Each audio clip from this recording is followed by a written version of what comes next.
All right, everybody. So here is where we stopped on 1127. So we're going to talk about the rest of chapter 10 in this recording.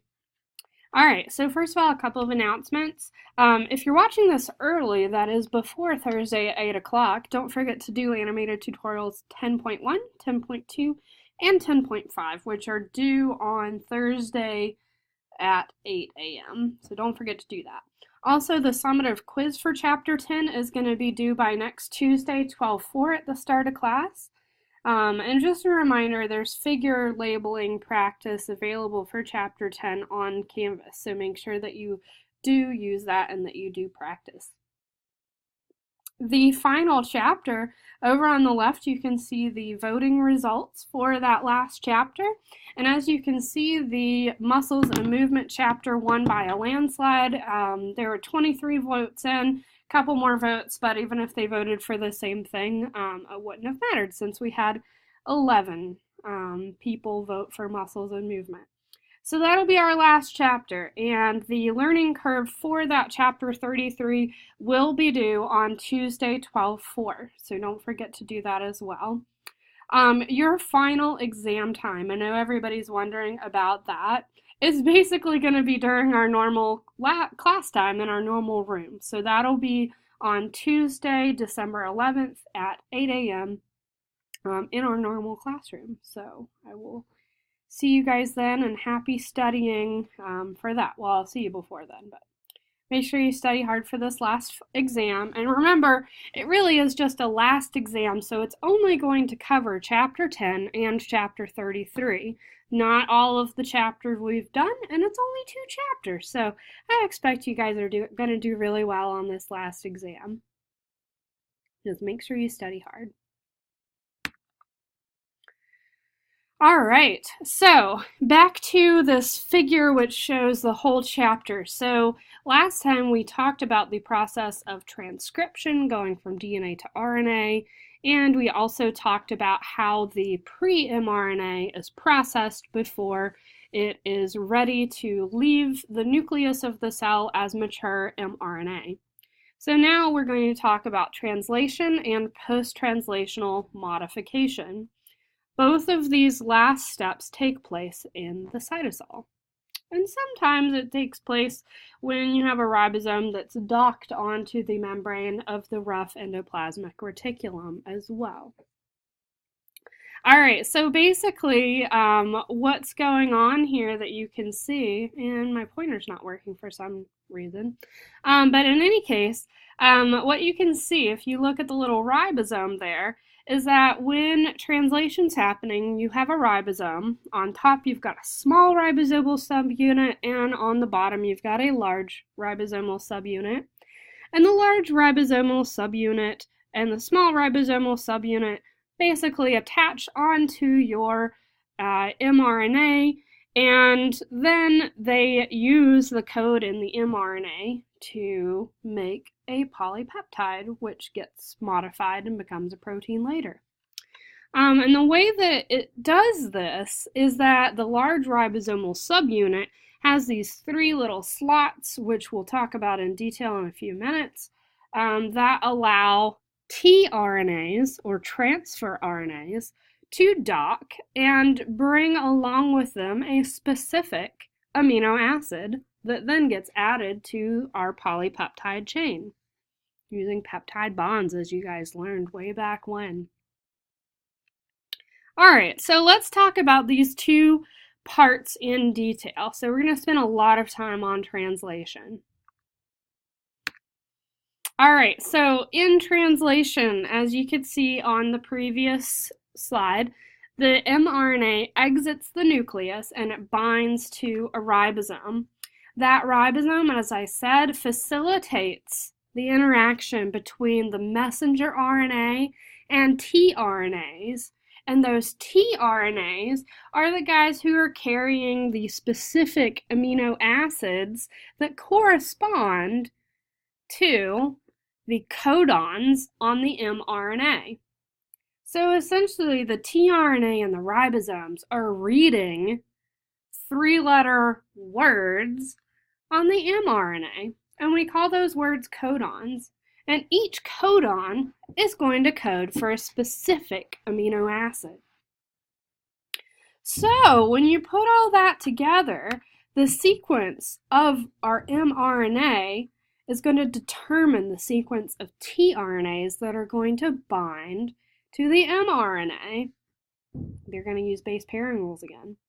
And that determines the sequence of amino acids. How do we know where to start and stop? Well, on the mRNA, there are start and stop codons, and these tell translation where it should begin and where it should end. All right, so this is a table that contains the actual code going from mRNA to specific amino acids. All right, so I just mentioned the start codon. If you look carefully in the first column and the third row there, you'll see that AUG, which is in green, is our start codon, and it always codes for the amino acid methionine. So basically, the ribosome is going to go along, and then it's going to attach to the mRNA wherever it finds the first AUG. And then it's going to start translating. And always, your first codon is going to be methionine. All right, and then it's just going to go along and read these words, and I'm simplifying right now. We'll get into the nitty-gritty details in a minute. But it's going to read these words, and you can see all the little three-letter words or codons in this table and which amino acid they code for. Now this table, you can obviously just kind of look for stuff, but it is organized. If you look on the left side, you'll see that that's showing you the first letter in the codon. So you can go across, for example, you can go across the A row, and then you're going to look for the second letter. Across the top of the table, you've got the second letter. So for AUG, we know that we are in that box with the start codon in it, and then the third letter is over on the right. So if we're looking for AUG, then we know that we're in the bottom row in that square. Okay, so this is how you can quickly look up what codons code for which amino acids. So go ahead, pause this video right now, and what I want you guys to do is go into your course modules, scroll on down to chapter 10 stuff, and if you look in here, you'll see again the animated tutorials you have to get done. There's your transcription worksheet, which you all should have done and saved, and then you've got a translation and mutation worksheet.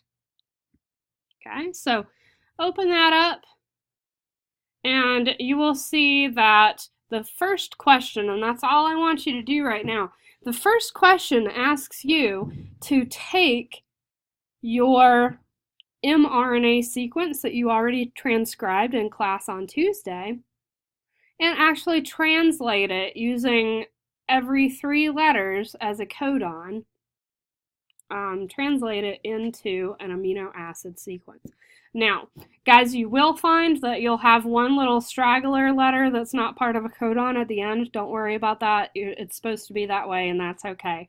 But every single one of you should see that you're going to start with an AUG at the very top of that DNA that you guys looked at in the beginning. And you're going to start with a methionine. Important, don't just write start codon, write methionine, because that's the actual amino acid that you're going to start with. So go ahead, pause the video right now, and go ahead and do this translation. And then stop there. Don't answer these other questions yet.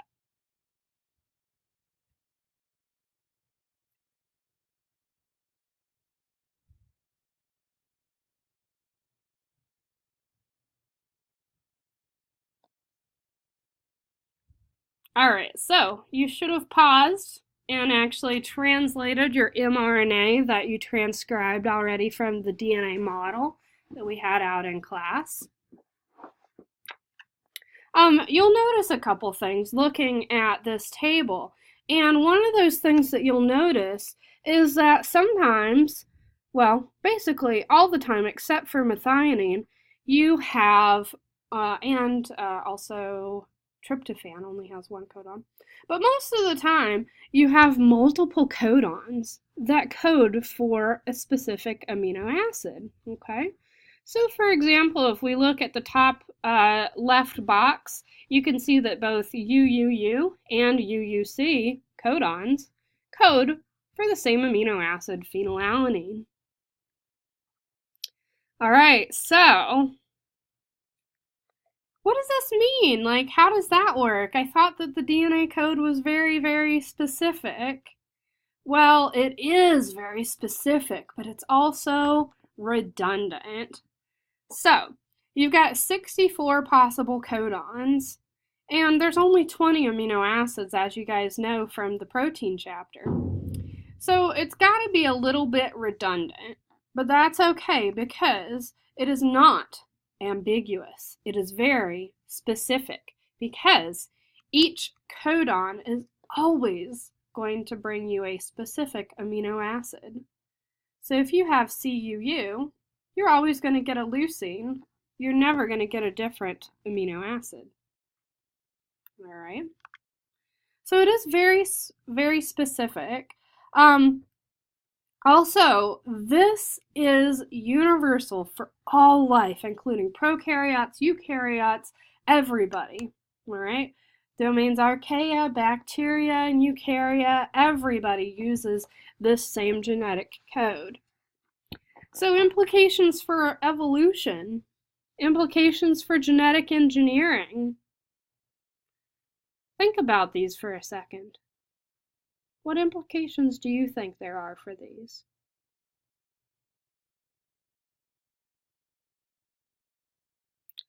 Well, for evolution, this again just goes to show that we all came from one common ancestor.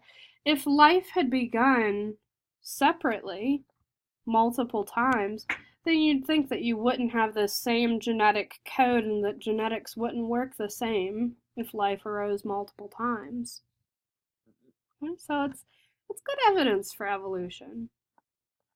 It also means, in terms of genetic engineering, that you can take a gene from one organism and put it into another organism, and that organism will express it in exactly the same way as the original organism. So, for example, we can take genes that produce insulin in a human, insert them into an easy-to-grow bacterium, and the bacteria will produce insulin. They're going to make an amino acid sequence from that gene, and it's going to be the exact amino acid sequence that a human would make. So that's pretty cool, and we use that a lot. There's also implications for mutations. So mutations, we tend to think of them as bad, but they're not always bad. They're often good.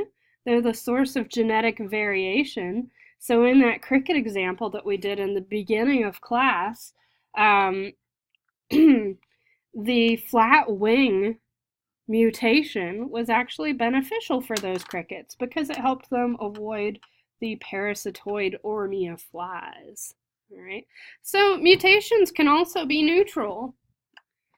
They can not affect the amino acid sequence and not do anything at all. Okay, so we're going to talk about exactly what mutations are and how it works. So mutations are just changes in the DNA sequence. And what can happen to change the DNA sequence? Well, you could have a mistake in the replication process during mitosis. You could also have it during meiosis and have a mutation in the genes of the offspring in all the cells. If you had a mistake in replication in mitosis, then it would only be some of your cells, so all the progeny of that cell would actually have the mutation, which in some cases can cause cancer. Meiosis or mitosis, which kind of mistake or mutation is actually going to get passed to the next generation? And therefore, which type of mutation can natural selection act on to cause evolution? Think about those for a second.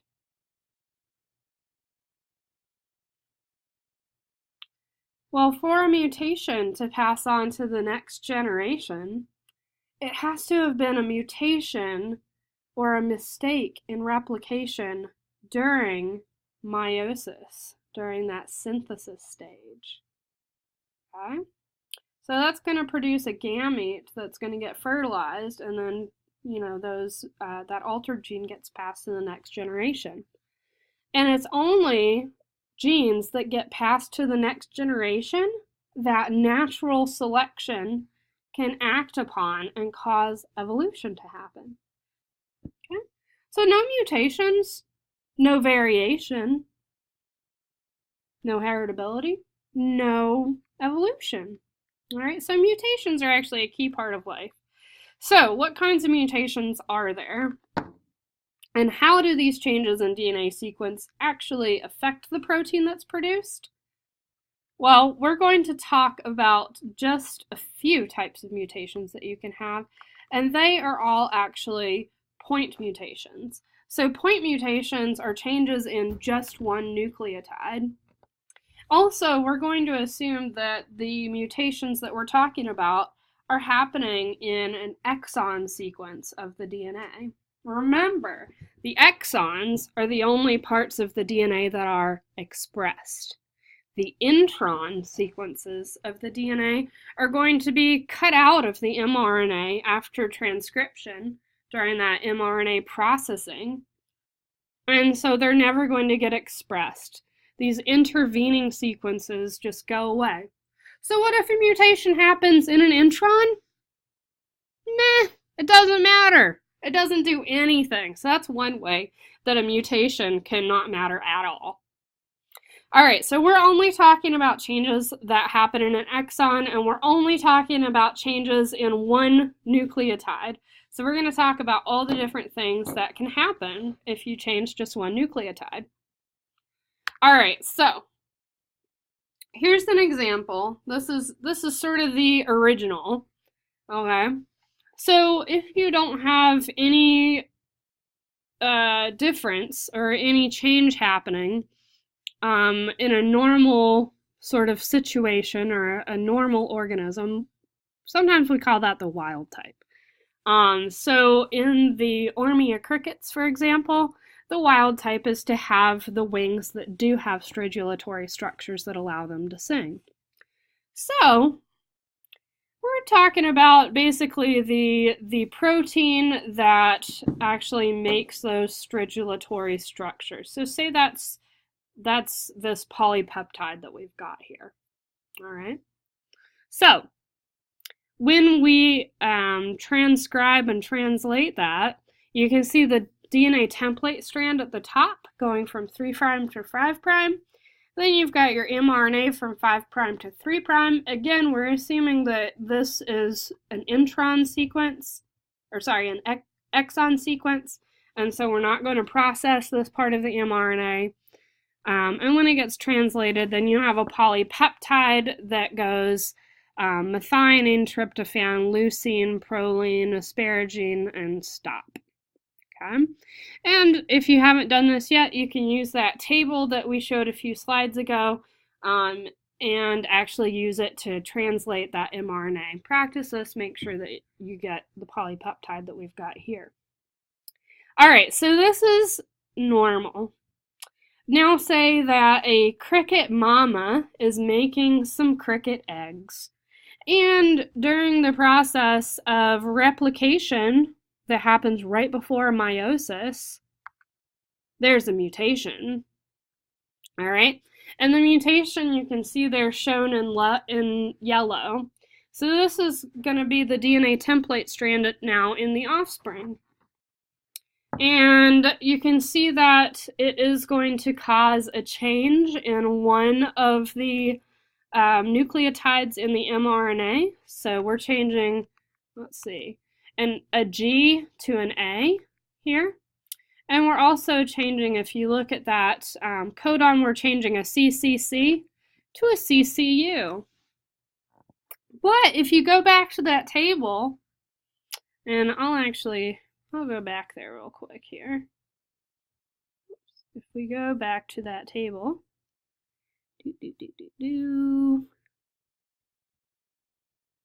you can see that if you look at the second row, second column, CCC and CCU actually both code for the same amino acid, proline. So now if we go back down here, so we've got a CCC, and in the mutated offspring, you've got a CCU in that position, but in translation, it still produces a proline. So there's no change in the amino acid sequence whatsoever, even though a mutation did occur. This is what we call a silent mutation. It's called silent because once you translate the thing into a polypeptide, you can't even tell that there was a mutation in the first place. So these kinds of mutations don't matter at all. All right, what if our offspring had a different mutation?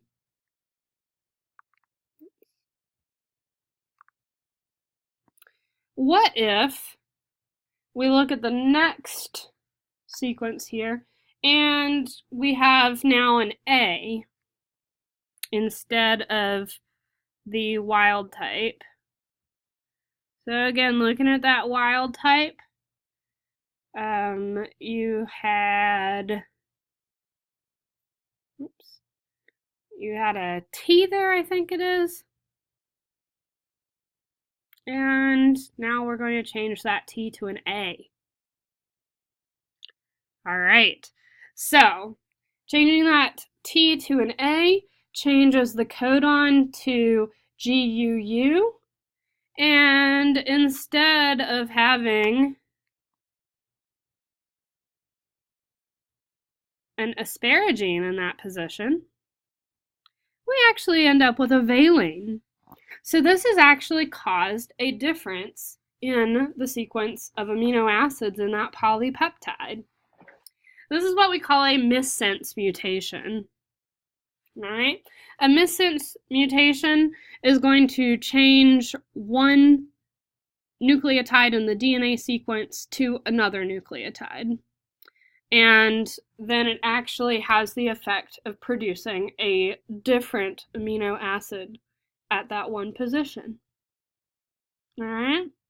So missense is going to change one amino acid. Now this could cause major effects. Okay, it could cause the polypeptide to fold differently, which could affect its function.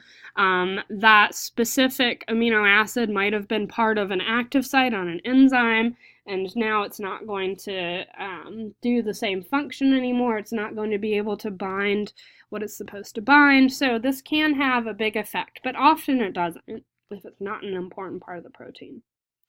All right, so that's a missense mutation. Now, the next type of mutation we're going to look at is called a nonsense mutation. In a nonsense mutation, we are actually producing a premature stop codon. So again, we've only changed one nucleotide in the DNA. But what happened is that we changed it in such a way that instead of coding for an amino acid, it's a stop codon, UAG. And so, therefore, translation's going to stop. And you'll basically just have an methionine amino acid and nothing else.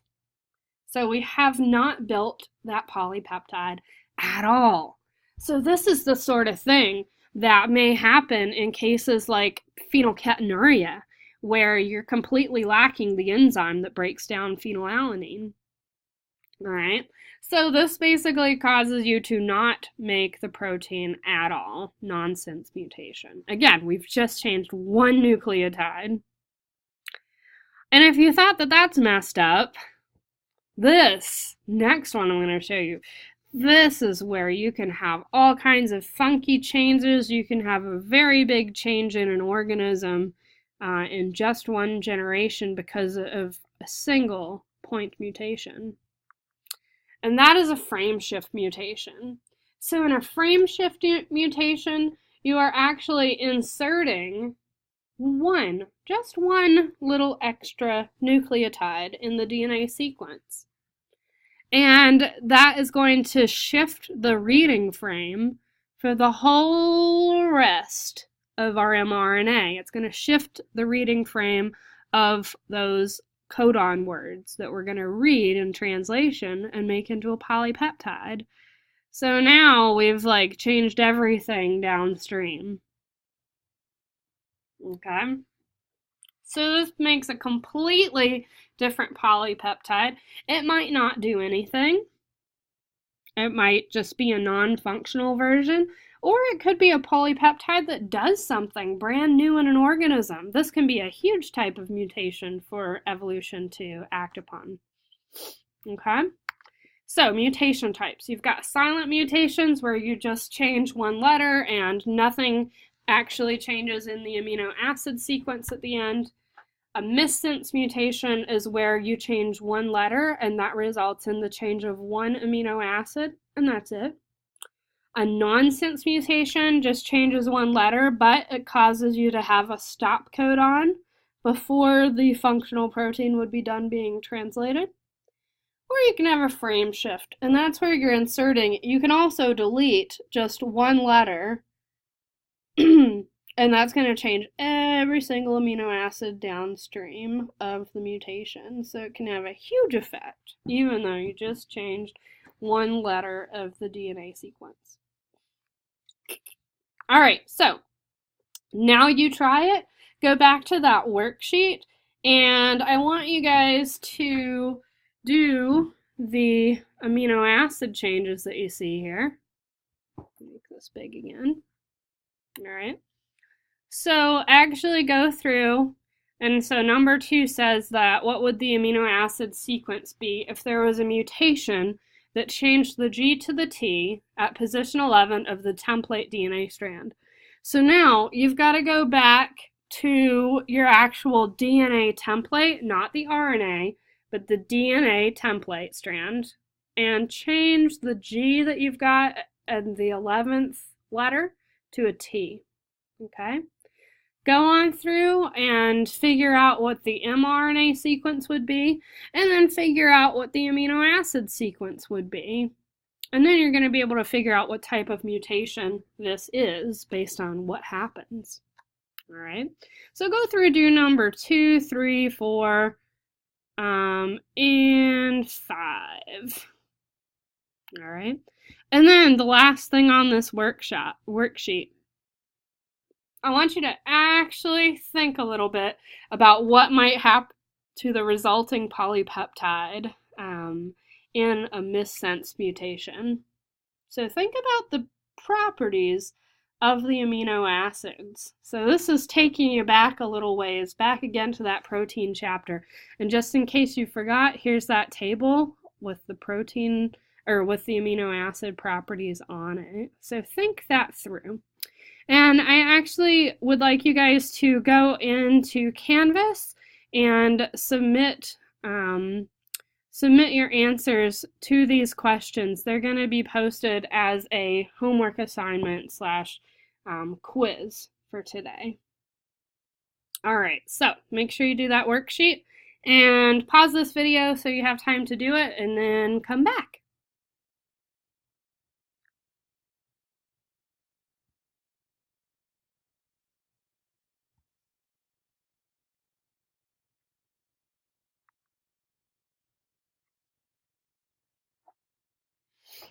All right, so at this point, you should have done that mutation part of the worksheet, and you should have gone and done the quiz on this and submitted it for me. Okay, that's to show that you actually have done this in time, and this is going to be due by 11:59 p.m. on, let's make it Friday. Okay, so make sure you go in and do that quiz. If anybody didn't actually watch this video, they won't know about the quiz, okay? All right, so translation. So now that we've kind of done it the quick and dirty way, now I want you guys to learn about exactly how this happens. How is it that the the ribosome reads the mRNA and translates it into a polypeptide? Okay. Again, there's a nice little video online, and I really suggest that you guys go on there and watch it. It's posted on Canvas as well. All right, so the mRNA is going to exit the nucleus, and it's going to bind to a ribosome, as you can see over there on the right. The ribosome, again, is facilitating the interaction between the mRNA and the tRNA, and the tRNAs are carrying specific amino acids.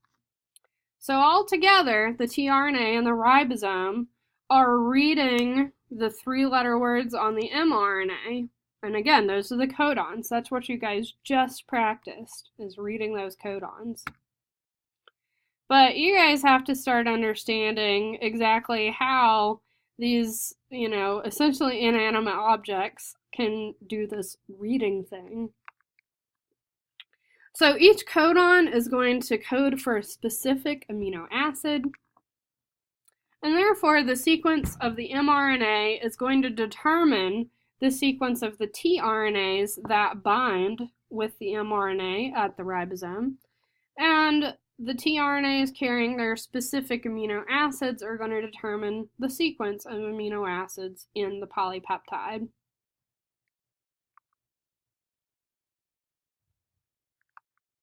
All right, so how does this all work? Well, you guys know a lot about RNA at this point. So let's talk about the specifics about tRNA, or transfer RNA. So obviously it has RNA in the name, so it's made out of RNA. In this case, there aren't any proteins involved, so our RNA, or ribosomal RNA, has to get together with proteins to make a ribosome. But your transfer RNAs are made only of transfer RNA, no proteins. So they have a secondary structure, so they're not double-stranded, but kind of like a protein, they fold up on themselves. So you have this 3-dimensional folding. And what you can see in this picture is actually like if you squished it flat. So this is 2-dimensional. So imagine that this is in 3 dimensions with little knobbies sticking out 3-dimensionally. But it looks something like what you've got on the right there. So you got portions of it that are binding, hydrogen bonding to itself. All right. Oh. Hang on. All right, I'm not going to answer that right now. But anyhow, you've got basically 2 really important parts of each tRNA.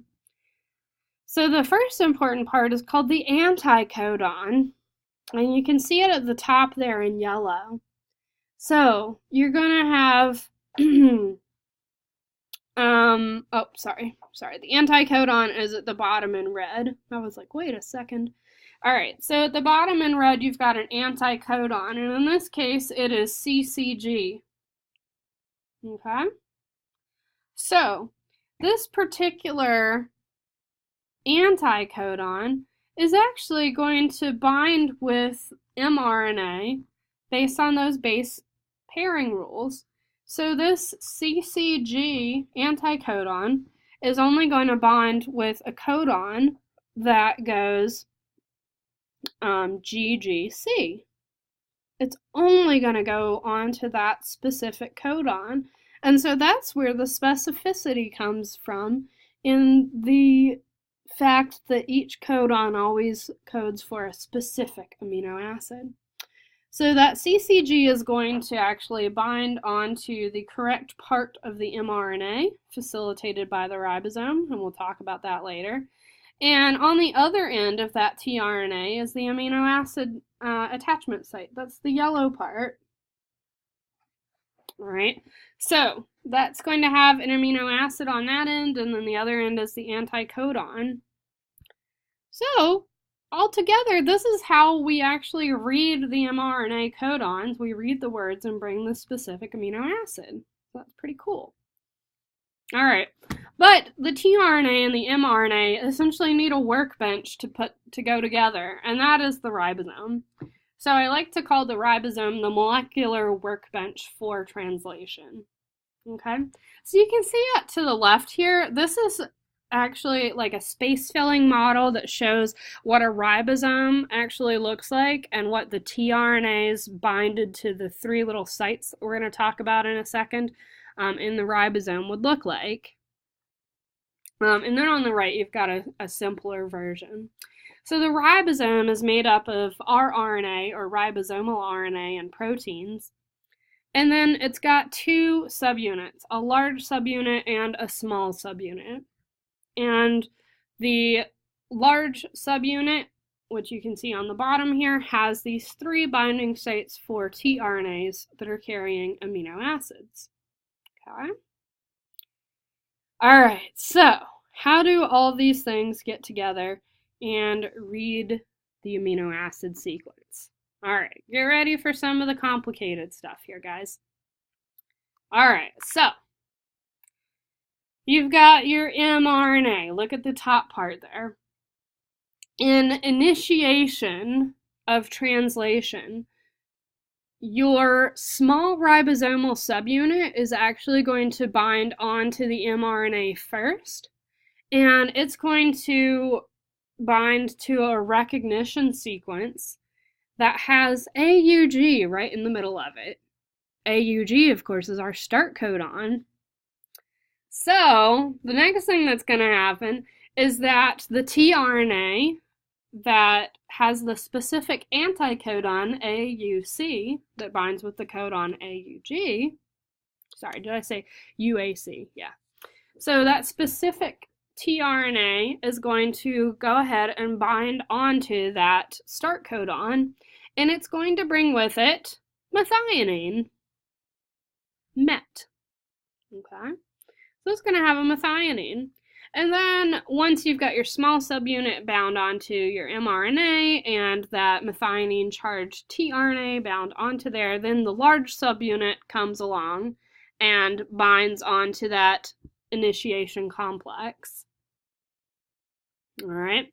And when the large subunit attaches on, it's going to attach in such a way that the tRNA carrying the methionine is in its P site. So you'll see that you've got 3 little binding sites on that large ribosomal subunit. Okay.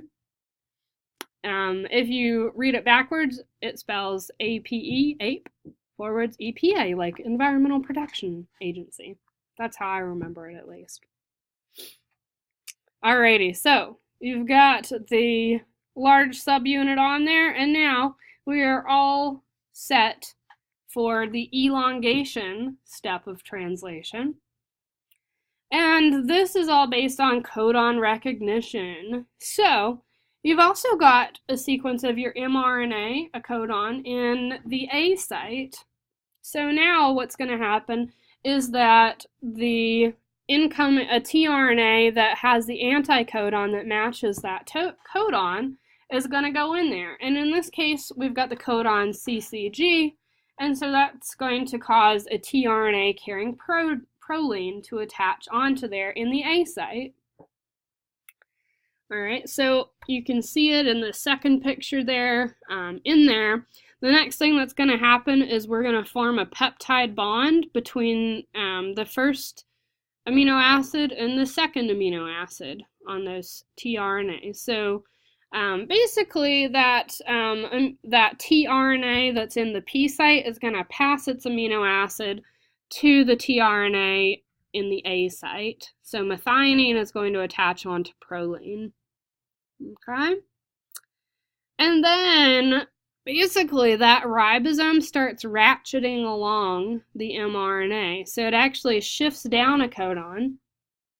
And so now that tRNA that had the proline attached and now has methionine too moves into the P site. The previous tRNA that no longer has its amino acid goes into the E site, which is the exit site, and it's actually going to go away now and become charged again and get used in translation again at some other point. So it goes away. And now the A site's open, and the next tRNA carrying a specific amino acid for the codon UAU is going to go into the A site, and this is going to repeat and repeat and repeat until we actually get to a stop codon. Okay? So we're just repeating. Maybe the next tRNA that goes with the UAU codon carries tyrosine, so it's going to go in the A site, and then the the one in the P site is going to pass that amino acid chain onto it. Then the ribosome is going to ratchet down.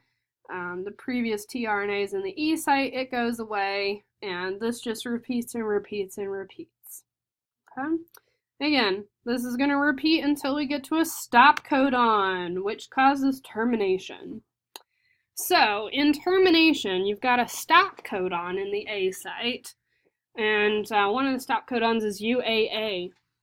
So when you get a stop codon in there, a tRNA does not bind to that. Instead, the A site will bind another kind of protein called a release factor. So it's going to bind in there, and then that release factor is basically going to blow everything up. So the release factor is going to hydrolyze the bond between the tRNA and the P site and the amino acid chain that it's holding on to, the polypeptide. So the polypeptide is going to float off at this point. And it's going to cause that tRNA and the P site to go away, and then the large and small ribosomal subunits fall off of the mRNA. Okay? So that's termination. Make sure that you do animated tutorial 10.5 on protein synthesis, and go back to it if it was confusing to you at all. All right, and then the next thing that happens is that well, we've got step 4, processing. Okay, so our protein's not done yet. We've got to actually modify it a bit post-translationally. So we've got post-translational modification of our protein. So pretty much all proteins are not functional proteins until they get modified in some type of a way. One thing is that they have to be folded up, so they've got their primary structure, which is that amino acid sequence, and as you guys remember from your protein chapter, they've also got secondary, tertiary, and quaternary structure. So remember, secondary structure is basically your beta-pleated sheets and your alpha helices that form because of hydrogen bonding between different parts of the amino acid sequence.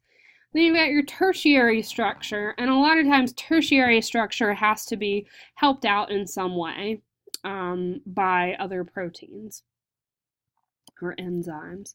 So the proteins have to be folded up, and then sometimes the polypeptides have to be put together, and you have to have multiple polypeptides to form a functional protein like hemoglobin. Okay, so folding is important. And then a lot of polypeptides, as you guys also know already, have sugars attached to them or have fats attached to them. And so you have to add those things before they can do what they need to do. So one thing that can happen also is proteolysis. This is where you actually have a polypeptide that doesn't need more polypeptides, but actually needs to be cut up a little bit so that it can be a functional protein. So proteolysis, proteo means protein, lysis means cut. So cutting up the protein. Glycosylation is another thing. This is where we're actually adding sugars. Glyco means sugary. So we're adding sugars onto the protein. By the way, this is where your blood type comes from, is proteins with sugars on them of different types. And then another thing is phosphorylation. So you might actually add phosphate to a protein before it's actually functional. All right, so those are some examples of post-translational modification. It has to happen to pretty much all proteins in order to function. All right, so why is this stuff important? Well, this is important for a lot of processes in your body and actually cause some diseases. So it's important to know about post-translational modification if we want to treat stuff. So for example, antibiotics like tetracycline actually work because they bind to the A site in prokaryotic ribosomes, and then they make it essentially, because they're binded to that A site, they make it so that these ribosomes can't translate for the bacteria. Excuse me. All right. And bacterial ribosomes are a little different from eukaryotic ribosomes, and so it doesn't do it to your own ribosomes, it just does it to bacteria. Okay, so that's how antibiotics work, and that's why you can't take them for viruses, because viruses are attacking your own cells. Okay. All right, proteolysis. This is important in HIV. So HIV, the virus, actually produces a bunch of proteases that cut up some of the proteins that are needed for viral reproduction. So the virus can't actually reproduce unless it's got these proteases. So what happens is that you can develop drugs that actually treat HIV and prevent people from going into having AIDS by inhibiting those protease enzymes. And you guys know all about enzyme inhibition at this point. Okay, so it's kind of like that case study we talked about for treating GERD. All right, so important stuff to know if you want to treat diseases. Glycosylation, as I already told you guys, that's what determines your blood type, is the type of glycosylation you have on proteins on the surface of your red blood cells. And then if you guys remember also, protein kinases are the guys that actually phosphorylate proteins, so that phosphorylation we talked about. And that turns on signaling pathways a lot of the time. It's important to know if you want to treat cancer or you want to treat gastroesophageal reflux disease, which is what my son had, and lots of other things. You want to potentially be able to shut down those protein kinases. Okay, so this stuff is incredibly important to know about, and now you guys know. So pat yourselves on the back. Make sure that you do go back and do that translation and mutation worksheet, and go in and do the quiz if you haven't done it yet. And have a great weekend and rest of your week, and I will see you guys on Tuesday. Have a good one. Bye.